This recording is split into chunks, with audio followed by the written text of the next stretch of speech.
This is from a teenager. There are two of them, her two daughters in her family, so we'll call her the older daughter. It's easier than remembering names. From a teenager whose mother has been learning how to love and teach, and she's been very diligent about it. I don't usually talk directly to children in a home where parents are taking the ridiculously effective parenting training, but occasionally it just feels right to supplement the love that the parents are learning to give. So I began to communicate with the older daughter. Older daughter says, "Today, I saw that my sister, her younger daughter, had printed out these yellow flowers, who knows what for, and I hadn't seen them before, so I asked her where she'd gotten the pictures. And as she was answering me, I turned away to somebody else that was talking to me." This is a common mistake in communicating. We talk a lot, but we don't listen very well. So where did you get those yellow flowers? And if something immediately doesn't gratify us, and if somebody else distracts us, off we go to the next thing. Watch adults talk at a dinner party, for example. You were just distracted and insensitive to your sister who was talking to you. The moment you asked her a question, you invited her to be the speaker in the conversation, and there can be only one speaker at a time, or two people are just yakking at each other. If you want to have a real conversation, there's only one thing you can do when another person speaks. Listen. Well, you didn't. You forgot that. So what? Small matter. You were selfish. Yes, again, small matter. Understandable, but not a big crime. Just something to be aware of. Keep in mind that I know you. And I know that you've been becoming more sensitive, caring, loving. And in this particular case, you didn't. You forgot. Older daughter says to me, "My sister brought up what I had done to my mom a minute later. And my mom asked me why I asked about the flowers in the first place if I wasn't even interested in hearing the answer. I didn't know why exactly. I didn't know what to say. I just knew that I'd been rude, and it had been selfish of me to ignore her when she was taking the time to answer my question. This isn't too complicated. Don't make it complicated. Your mother implied that you weren't interested in the answer, and that didn't make sense since you asked a question. Well, you were interested in your sister, but your interest wasn't very deep, and it ran out quickly. That happens in conversations all the time. We ask a question, we start to hear the answer and go, yeah, boring, and we move on to something else. You got distracted and quit paying attention. Happens every day, like all over the world. People listen terribly, and you weren't taught to listen any better than everybody else. Did you make a mistake? Yes. Now, everybody listening, listen to the tone. Did she make a mistake? Was she selfish? Was she inattentive? Did she not pay attention? Yes, to all of those things. But here, it was a mistake. Doesn't make her a bad person, not, you didn't listen. No. Now, back to me talking to the older daughter. So yeah, you made a mistake, but you're learning how to listen. And I've watched you learn. You are. Older daughter says, both my mom and my sister said that I quit paying attention to the answer because I got a feeling of power from making somebody pay attention to me, my sister, and then ignoring their answer. I don't agree. It's just not that complicated in this case. Yeah, sometimes people's motivations are complicated, but not here. How do I know? Because I've watched you as you've been learning to be more loving, which includes listening. I watched you do it. In this case, you just got distracted and lost interest. Selfish. Not as loving as you would want to be. Not as loving as you've been learning to be. So it was an exception. It was a stumble. That's it. Not complicated by grabbing power. I don't think that was your motivation at all. And yes, you have interrupted or not paid attention to people to get power over them in the past many times, but it's not consistent with who you are now. So I'm glad you brought this up. Does it help that you feel clearer about this? Now, to everybody listening, I'm writing to the daughter of a woman who's learning how to be a ridiculously effective parent. I'm not undermining the mother here. I'm focused on listening to the daughter. The daughter's talking to me. Mom's not. And they're not both together. And I'm not bad talking her mother. I'm just saying, listening to the daughter. That's my job. The daughter's the speaker. Remember? I'm the listener. And I know her. This isn't like a one-time communication. Her mother has a tendency to interpret behaviors in a negative way, which, oddly, is actually good, usually, because her old tendency before real love was to ignore everything or get angry, which would alternately enable and confuse and belittle her. Her daughters didn't know what to do with all that. So mom's being more consistent at applying a zero tolerance, for people being unloving. And so she was quick to point out that this was unloving. Well, yeah, but confused with getting power and everything, not so much. Older daughter said, I couldn't see the truth of what my mom was saying. It didn't feel true. And daughter was not being defensive here. Daughter continues, so I was wondering if they were right, or if it all happened just because I was being careless or some other reason. This is brilliant, because to those listening, notice she said this, maybe I was just being careless, before she got my explanation. She's really been a very good student. Now, back to me talking to the daughter. You got it. Like I said earlier, you were just thoughtless and distracted. Careless, your word, is a good description for how you behaved. Not loving, but not malignant. Daughter says, also, I don't know why, but the conversation with my mom made me cry afterward when she told me that I was trying to get power. And I can't explain that either. That's easy. You're learning how to be happy and loving. You're doing well at it. You really are. And you were accused. And again, you made a mistake. Your mom made a mistake about judging this particular motivation. So what? We're all learning together. You were accused by your mother of not learning. In other words, you were misunderstood. Well, you don't like being misunderstood, especially since you've been misjudged all your life, and your mother would freely admit that. So to everybody, this conversation made all the difference in the world for this girl. She felt truly understood. She cried when she got this email. She said she felt light and free. She shared the email. I didn't suggest this. She shared it with her sister and her mother. And as they read it, they both agreed that careless made far more sense with who she's been these days than the complicated explanation of trying to get power. How about that? So daughter was willing to learn, mother was willing to learn, younger daughter was willing. Everybody is willing to learn. They agreed that the careless explanation felt truer. That's beautiful. And older daughter felt really validated while she admitted that she had been unloving and distracted. We're all dying to be understood, and especially to be loved while we're wrong, while we're unloving. But it's painful to be accused of attitudes and behaviors that are not ours. As parents, we just have to be aware of the balance between loving and teaching. Sometimes it's all loving. Sometimes it's more teaching. It's not an easy balance.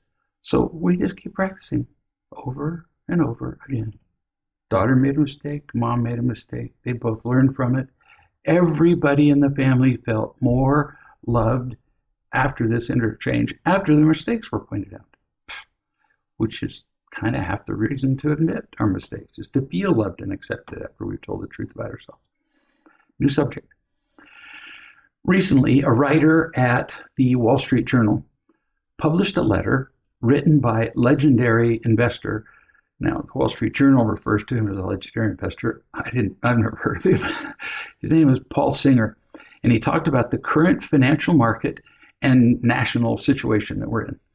He states that our financial circumstances have been declining in stability for years, not just because of some pandemic. Singer says, quote, "Too much debt, unsound financial institutions, oblivious corporate executives, and arrogant and clueless central bankers brought the world to the brink of financial extinction in 2008. That was the housing market crash that resulted in $10 trillion in losses from home equity and stock market losses. He continues, then, so the story goes, these same central bankers who were not convicted of anything despite their obvious malfeasance and greed were transformed into heroes and saved the world, he says, and now I'm paraphrasing, by creating profits everywhere, giving everybody the illusion of a booming market and a grand recovery where they could go right back to what? Spending without any caution again. He says, quote, sadly, when people, including those who should know better, do something stupid and reckless and are not required to pay the consequences for it, it is human nature that, far from thinking that they were lucky to have gotten away with something and therefore should consider changing their ways, they're encouraged to keep doing the stupid thing, to keep believing the unbelievable, and to stay blind to the real consequences that would follow their complete lack of responsibility. Quote, as we have pointed out ad nauseum, doubling down on unwise policy just raises the stakes and the intensity of future payback. I hope some of that financial talk made sense. I think so. But does it sound familiar? Because it's a great metaphor for what parents do. I see this in parents every day, all day, as they see, sort of, the innumerable signs that their children do not feel loved, just like central bankers and investors and so on saw signs that what they were seeing, this exploding market, couldn't continue. Parents see signs that their children don't feel loved and that they're not loving or responsible. But because the world isn't crashing down on their heads in that moment, just like before the housing collapse, where everything just seemed to be going great. And like now, where we're spending money as though there were no end to it, parents just keep believing that they can ignore the signs, just like we all did about the economic problems that we were having. We refused to see them until it just all fell apart. Over and over, we parents see and hear tones of voice, facial expressions, behaviors, attitudes, irritation, withdrawal, addictions, and more, and we just hope, and I've heard this quote many times, it'll be all right. This fatal optimism leads us to do nothing. So the virus continues to replicate, which fits our time now. The cancer cells continue to multiply, and our emotional economy teeters on the edge. We can't afford to keep doing what Singer called the stupid thing, which means the same old things that don't work. We have to pay attention and take action now, as opposed to experiencing the catastrophic consequences that follow doing nothing now. New subject. This is from a poem by Gil Scott Heron. It really caught my attention. It's just a line or two of the poem. The first revolution is when you change your mind about how you look at things and see that there might be another way to look at it that you have not been shown. That's the first revolution, going, whoa, maybe there's another way to see this. It takes a genuine revolution to become a parent, a good parent, a real parent, a loving parent. We have to find another way to look at the whole concept of what love is, and at teaching and at our responsibility for our children. And that's exactly what we're doing right here. It's what I'm doing right now. It's what you're doing by being here. You have an opportunity to experience a revolution, a transformation. And here you are doing it. I am in awe. New subject. This is from a mother who, one of the few, but they're becoming increasing numbers of these, who learned real love early enough in life that when they then began to have children, they raised their children with unconditional love from the beginning. Wow. For years, I talked about the theory of it, what children would be like if they were unconditionally loved from birth. But I didn't know any. For years I did, but now I've been doing this for closing in on 30 years, and now I do know children who have been raised with unconditional love from the beginning, which is very useful for all of us because we learn what is possible. We learn what we're shooting for.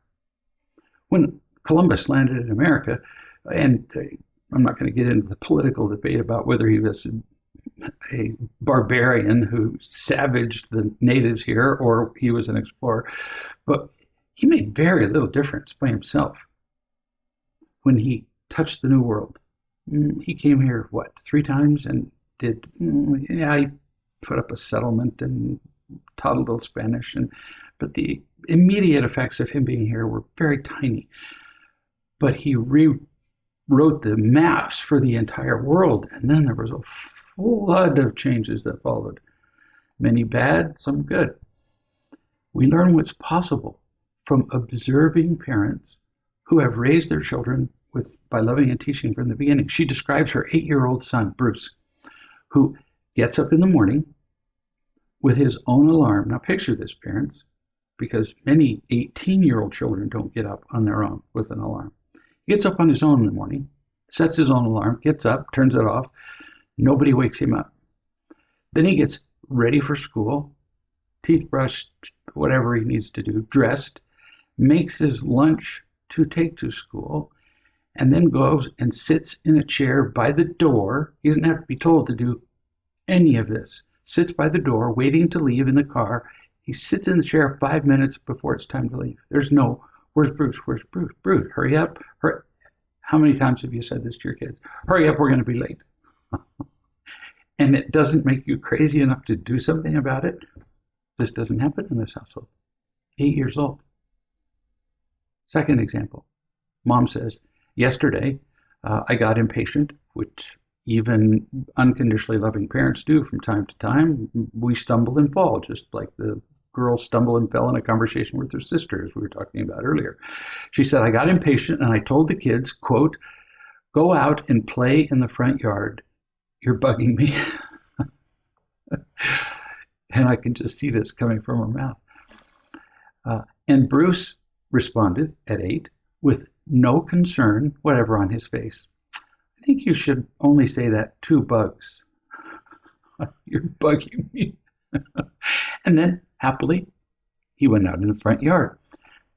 Mom says not long ago that she was in a hurry to get something done and had a moment of impatience again. Her 6-year-old daughter came up to her, 6, and said, this is what we do to angry moms. And she threw her arms around her mother and hugged her. That just nearly kills me. Be clear. Mom being impatient is an exception, which is why the kids reacted this way. If being impatient were her pattern, the kids would have been afraid of her impatience. But they weren't, because they know who she is and they know how she treats them. And when she's impatient, they know something's off with her. And the 6-year-old did not feel responsible for her mother's happiness. Mom didn't ask her to come give her a hug. The 6-year-old was doing what? This is very cool. Mimicking what mom consistently does with her, the child, and the other kids. And the child has learned to genuinely care about people, including her mother, even though it's not her job to love her mother. This is the result of loving and teaching. Happy kids who feel loved. Kids who are loving, kids who are responsible. It's a miracle to see. And it's a miracle that you can create in your family. We'll see you tomorrow.